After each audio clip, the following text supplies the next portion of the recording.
Good morning. तर आज आपण 3 करन्सी पेअरचं डीपली अनालिसिस करूया की काय होऊ शकते मार्केटमध्ये, कशी काय मुवमेंट येऊ शकते बघूया आपण.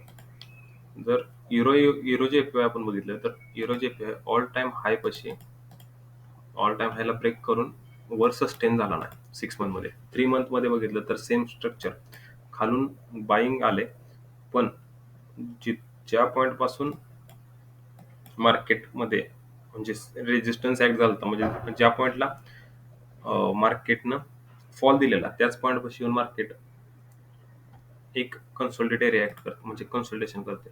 जर आपण बघितलं तर ह्या कॅन्डलनं आता सगळ्यांची ओपनिंग क्लोजिंग लिक्विडिटी घेतल्या, का तर इथनं एक प्रेशर आलं, ओपनिंग क्लोजिंग लिक्विडिटी घेतल्या आणि मार्केट वर साईडला निघाले.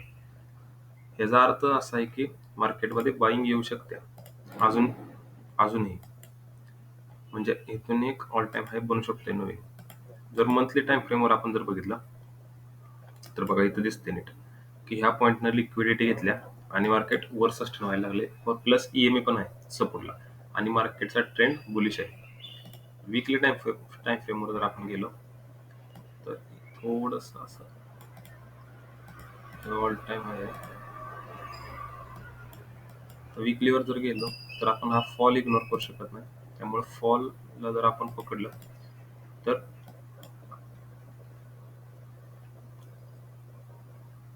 इथंच एक अनवॉन्टेड आहे 38 पाशी. हा रेजिस्टन्स एरिया पण आहे, अनवॉन्टेडचा एरिया पण आहे 38 पाशी. त्याच्यामुळे इथून किंवा 0.5 पासून थोडं वर जाऊन नंतर एक फॉल येऊ शकतोय. तोही खाली आपली हाफ वीक ट्रेडिंग स्ट्रॅटर्जी पण लागते, इथपर्यंत फॉल एक येऊ शकतो. जर आपण डेली टाइम फ्रेमवर बघितलं तर मार्केट कंटिन्युअसली लोवर लो बनवत एक फॉल द्यायला लागले आणि मार्केटनं ईएमए ला रेजिस्टन्स रिॲक्ट केला आणि 0.38 पाशी. जर मार्केट खाली आलं इथून तर एक आपण बाईंग साइड ट्रेड बॅन करू शकतो, जो की आपलं टार्गेट जर आपण इथे बाय साइड प्लॅन केला तर 400 पिपचा एसएल राहील आणि 1600-1700 म्हणजे 1:4 रेशो राहील आपला या ट्रेडमध्ये. जर आपण 4 आवरला वाया गेलो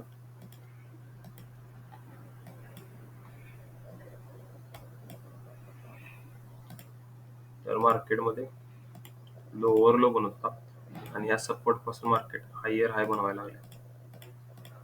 हायर हाय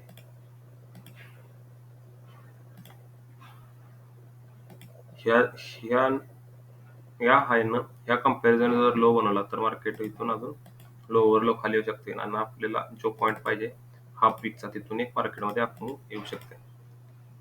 तर युरो जेपीवाय मध्ये आपण बाय साइड प्लॅन करतोय, जो की असं प्लॅनिंग आहे. नेक्स्ट पेअर आहे जीबीपी यूएसडी. जर आपण जीबीपी यूएसडी ला बघा समजून घ्यायचा प्रयत्न केला तर जीबीपी यूएसडी आता 21 ईएमए चा ब्रेकआउट करून 3 मंथला ब्रेकआउट करून वर निघाले आणि हा एरिया एक रेजिस्टन्स एरिया पण होता आणि ईएमए पण आहे. EMA act as a resistance and support, चलता फिरता हो सपोर्ट रेजिस्टन्स आहे आणि इथंच आपली अनवॉन्टेड आहे थोडी वर. जर आपण मंथली टाइम फ्रेमवर बघितलं मार्केटचं स्ट्रक्चर बेरिश आहे, पण जोपर्यंत हा हाय ब्रेक होत नाही, लोवर हायचा हा हाय, तोवर मार्केट एक अप ट्रेंड आपण बघू शकत नाही.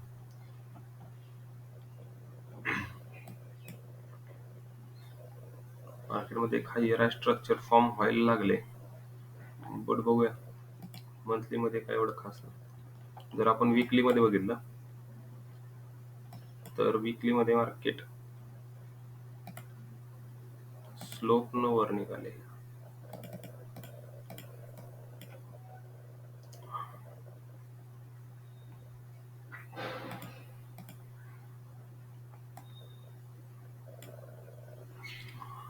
इथे एक रेजिस्टन्स एरिया अनवॉन्टेड पण आपली इथंच आहे.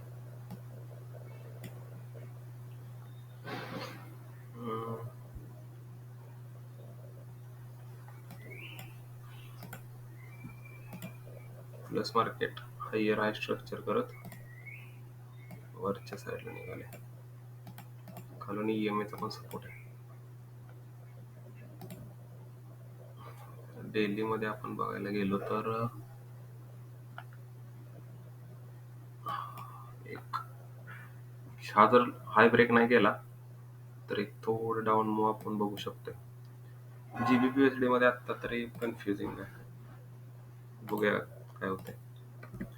जीबीपी जेपीओ आहे. जर आपण 3 मंथचं टाइम फ्रेम बघितलं तर मार्केट आता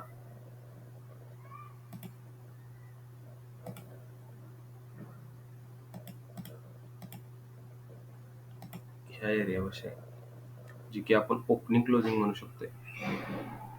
ओपनिंग क्लोजिंग एरिया आणि खालून पण मार्केटनं काइंड ऑफ ह्या कॅन्डलची ओपनिंग क्लोजिंग घेतली आहे. काइंड ऑफ मार्केटचा ट्रेंड हा बुलिश होता, पण इथं हायर हाय स्ट्रक्चर बनवून म्हणजे डबल बॉटम पॅटर्न म्हणून मार्केटने एक अपमूव्ह दिला. आणि आता मार्केट जर आपण बघायला गेलं तर ह्या ज्या नेकलाईनला रिटेस्टच करते असं आपण समजू शकतो. या डबल बॉटमच्या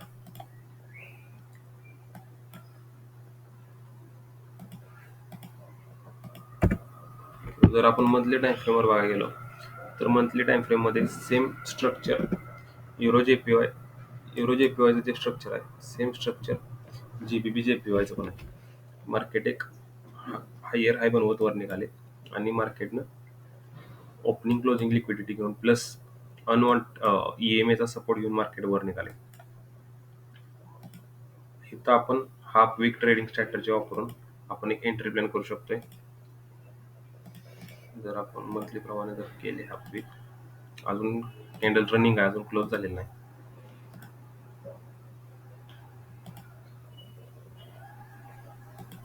इथून एक आपण थोडं खाली आलं की नंतर बाय साईड एंट्री प्लॅन करू शकतोय.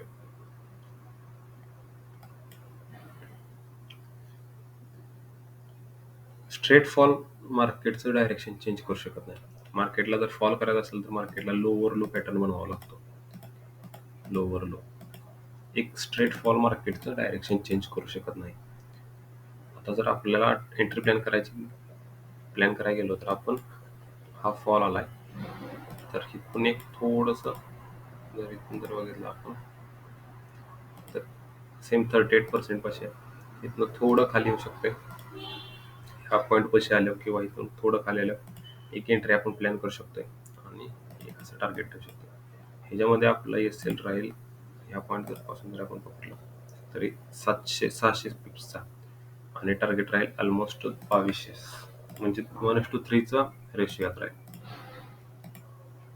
4 आवर मध्ये बघितलं तर सेम स्ट्रक्चर दोघीत पण बनतं युरो जेपीओ आणि जीबीपी जेपीओ मध्ये. त्यामुळे हे आपण फोकस करू शकतोय की ह्या ट्रेड मध्ये एंट्री घ्यायचा. इथं हायर हाय स्ट्रक्चर बनायला लागलंय. तो पण लो झालाय. हा जर लो बनला तर इथून खाली आणि ते आपण एंटर करू शकतो. तर